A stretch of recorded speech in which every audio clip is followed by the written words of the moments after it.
Всем привет! Меня зовут Кристина, и вы на моем канале о вязании. И сегодня я с вами хочу поделиться со своей готовой работой. Это готовое плечевое изделие. Так как оно завтра от меня уезжает, то я для этого изделия записываю отдельное видео. Поэтому расскажу про это плечевое изделие, немножко о пряже. Будет такой еще и небольшой обзор. И предлагаю с вами рассмотреть, какое плечевое изделие я связала. Итак, в начале видео я вам вставила фотографии видео, как этот свитер сидит на мне.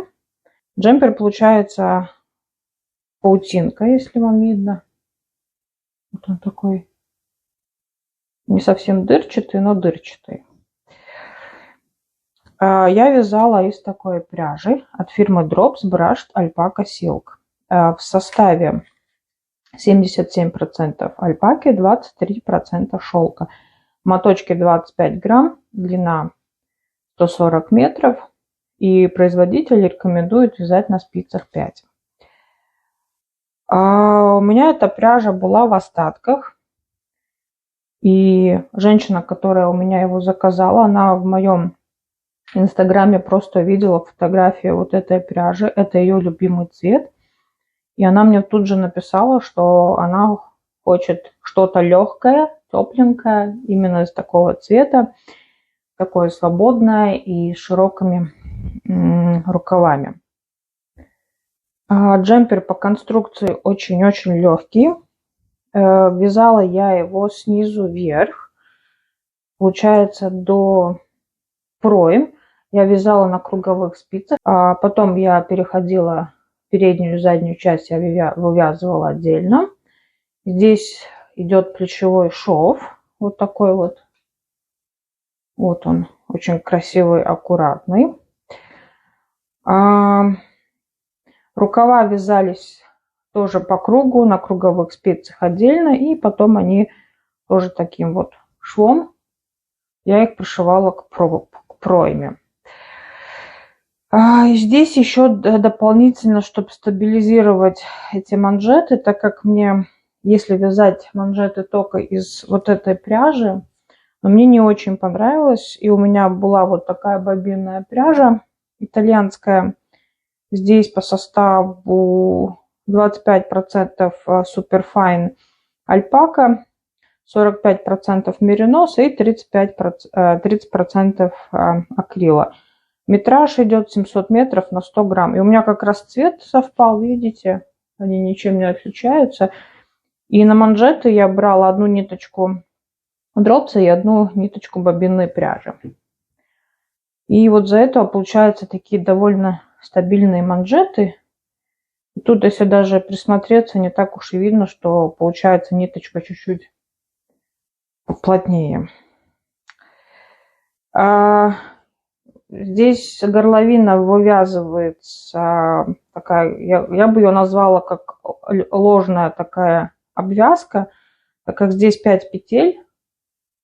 И тут дорожечка просто вяжется чулочной вязкой. И получаются убавки на этот V-образный вырез. Оно вот сделается вот здесь вот. И получается такая, как я говорю, ложная обвязка. Здесь на спинке тоже есть такое вот углубление. Тут тоже кусочек вывязывается вот этой вот платочной вязкой. Здесь по талии, если вам будет видно, должно быть видно, у него идет не прямое полотно, а оно чуть-чуть приталенное. И получается в этом месте и потом в этом месте идут убавки. 8 петель здесь убавляется, провязывается кусочек петли, которые получаются по счету после убавок, и потом эти же 8 прибавляются, и дальше вяжется здесь просто прямым полотном. Рукава убавки. Получается, я набирала манжет, вывязывала манжет, потом я здесь 2 раза, например, здесь я уже не помню, сколько петель было, 36, мне кажется. И я здесь сделала прибавки через каждую петлю, и у меня в итоге получилось в 2 раза больше петель. И получается тогда мы формируем, вяжем вот этот вот рукав. Она правильно называется фонарики. Я встречала такие названия, что рукава называются фонарики. И здесь, если вам видно, то здесь с внутренней стороны, там где у нас идет подрез и пройма, получается здесь по всему рукаву в длину в определенных промежутках идет убавки и убавляется по 2 петли. И таким образом получается вот такой вот пышный рукав. Что еще? Петли я закрывала и на плече, и в проймах по открытым петлям крючком. Сейчас я выверну вам наизнанку. И вот такой вот шов получается. Получается, открытые петли оставляются на передней части, на задней. Потом это крючком вот так вот красиво сшивается. И рукава таким же образом я на рукаве оставляла открытые петли. С проймы мне пришлось поднять. Ну и потом, когда я уже на вторую спицу дополнительную набрала, подняла петли. И опять я закрыла крючком. Мне очень нравится этот шов. Очень легкий и очень красиво выглядит. Так, по джемперу все. Я заказала такую же пряжу, только другого цвета. Я буду вязать еще один такой джемпер, но, скорее всего, на размер М. Здесь размер L. Оставьте в комментарии, если вам есть желание на такой джемпер мастер-класс. Если наберутся не очень много, но довольно много желающих, то когда я начну вязать второй, то я согласна снять для вас мастер-класс и к видео добавить потом расчеты на S, M и L размеры. Вязать буду на M. Получится, что я тогда вам могу рассказать, сколько и как вязать на S размер и на L. По расходу у меня ушло 144 грамма дропса. Это у меня ушло 6 мотков, там от 6-го моточка осталось, очень-очень мало. И бобинной пряжи, если я не ошибаюсь, у меня ушло 12 грамм, практически вообще ничего. И я думаю, что если нету именно такой пряжи, то можно пробовать вязать в 2 сложения и взять спицы, может быть, поменьше. Или если у вас есть, например, бобинная вот такая вот, просто меринос 100 грамм, 1500 метров, то можно ее пробовать добавить и стабилизировать манжеты. Манжеты я вязала на спицах 4,5, само полотно я вязала все на 5 миллиметров спицы. Мне очень понравилось, как оно выглядит. И вязалось быстро, легко. Единственный совет, вот эта пряжа, она очень скользкая. И я начала вязать на металлических спицах. В итоге я это все распустила, потому что петли убегают, их трудно поднять. И еще момент, если что-то связали неправильно, то эту пряжу довольно трудно распускать, так как она уже на 2-3 ряд, вот эти вот ворсинки спутываются между собой. И когда вы начинаете распускать, тут видно будет, то можно быть такое, что когда петля распускается, вырывается вот этот вот пух альпаки, и получаются такие проплешины. Но я думаю, 1, 2, 3 раза, если распустить, то там от этой нитки ничего не останется. И в итоге, даже если этот кусок провяжете, может быть такая небольшая проплешина. И я в итоге заказала деревянные спицы. И на деревянных спицах очень хорошо вяжется, ничего не убегает, ничего не надо там поднимать и распускать. Что еще? Как вы видите, здесь связана лицевая гладь.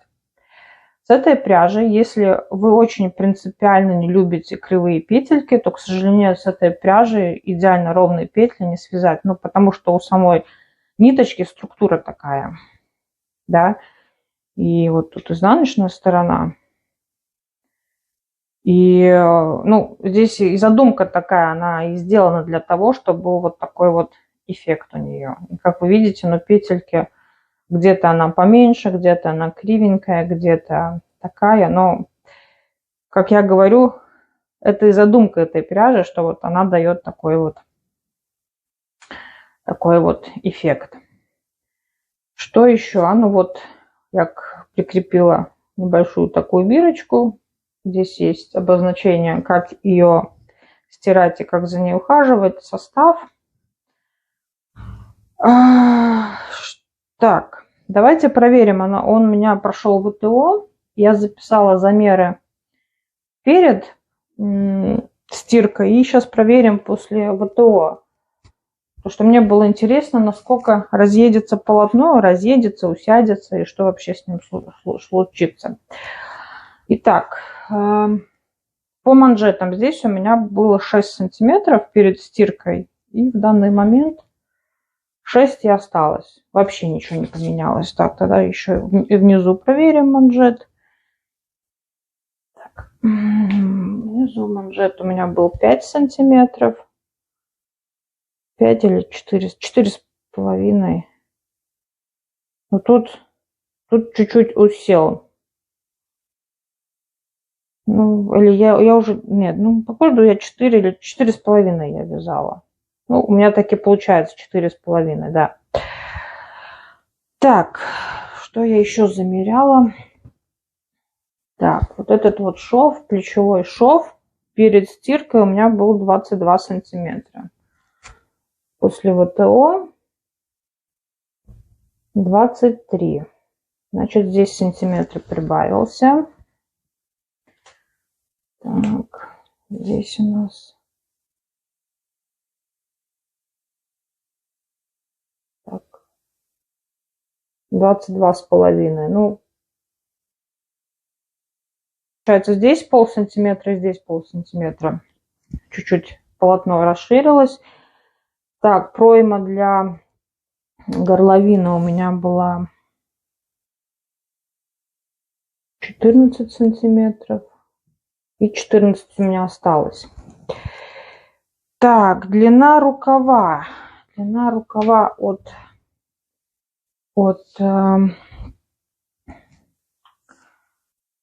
шва до манжета.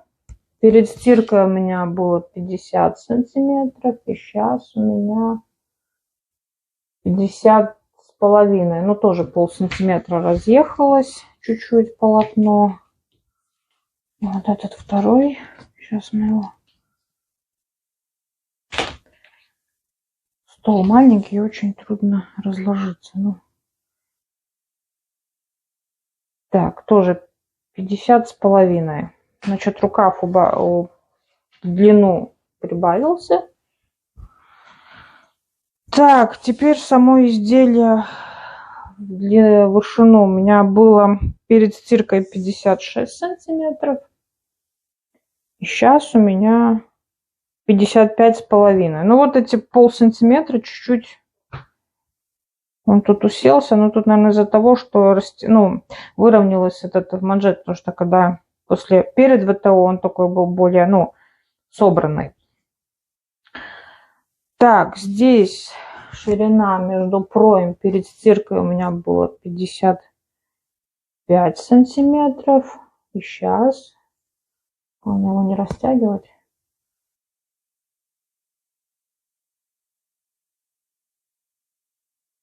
Так.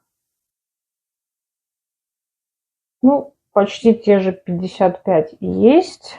Снизу здесь у меня над манжетом тоже было 55, так и осталось. И здесь, где талия, где вот эти убавки, должно быть 53.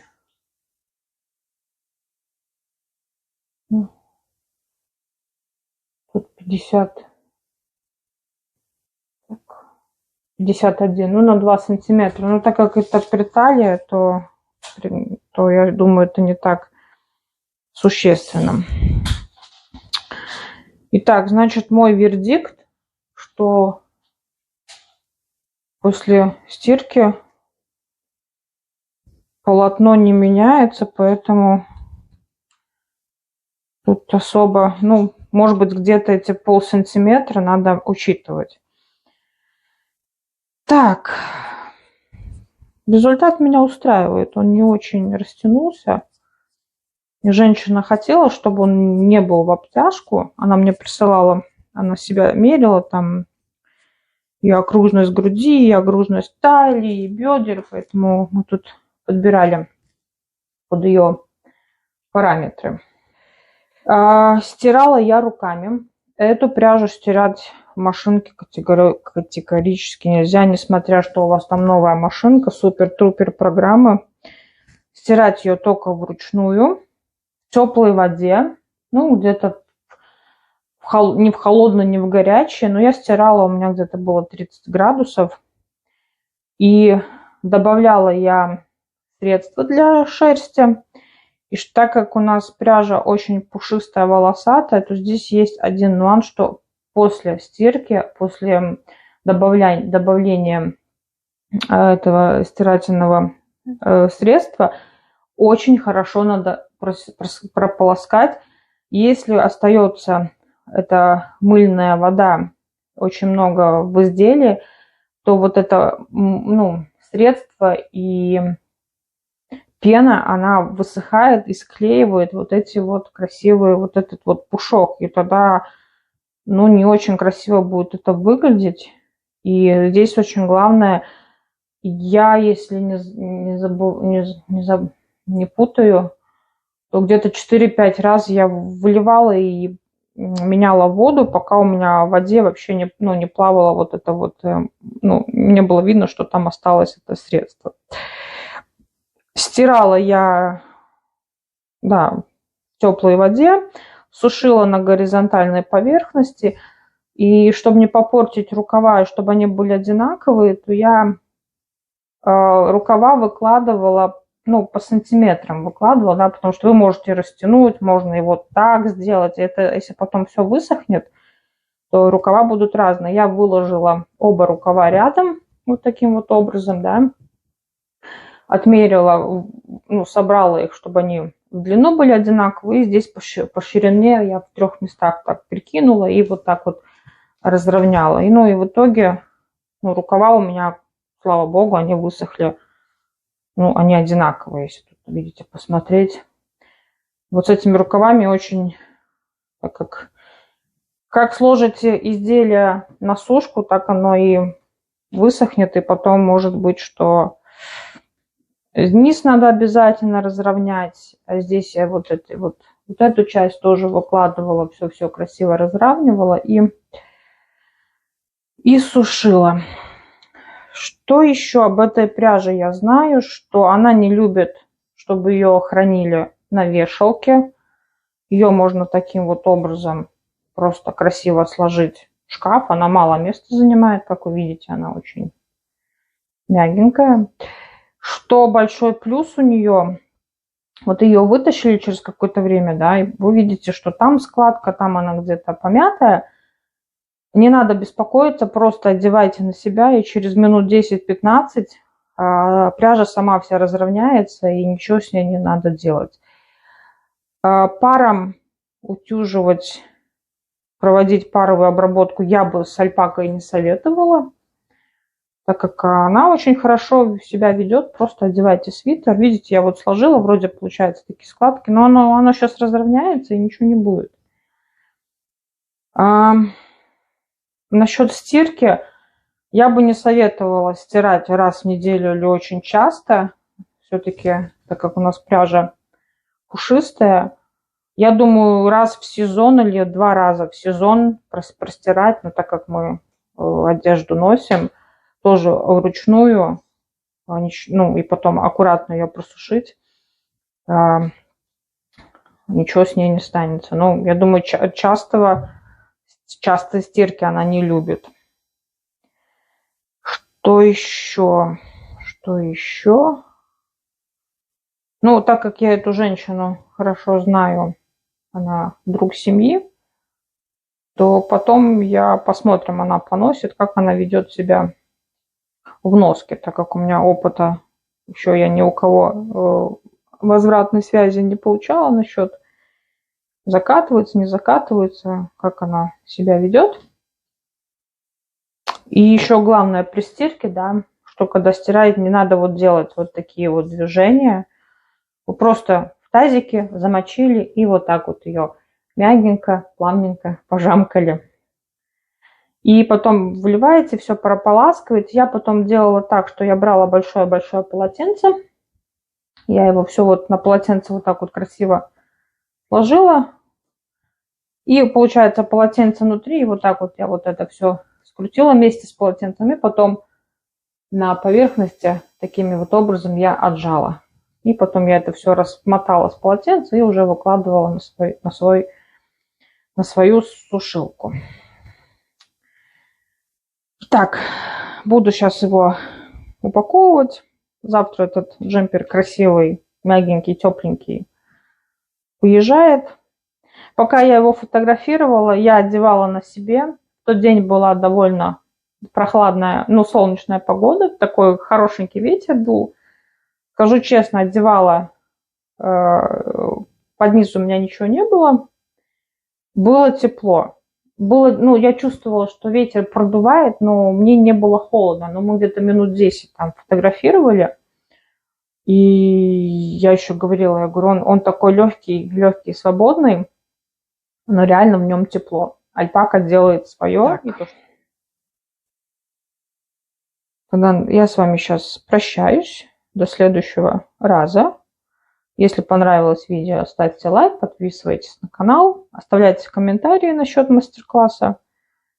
И до следующего раза. Пока-пока.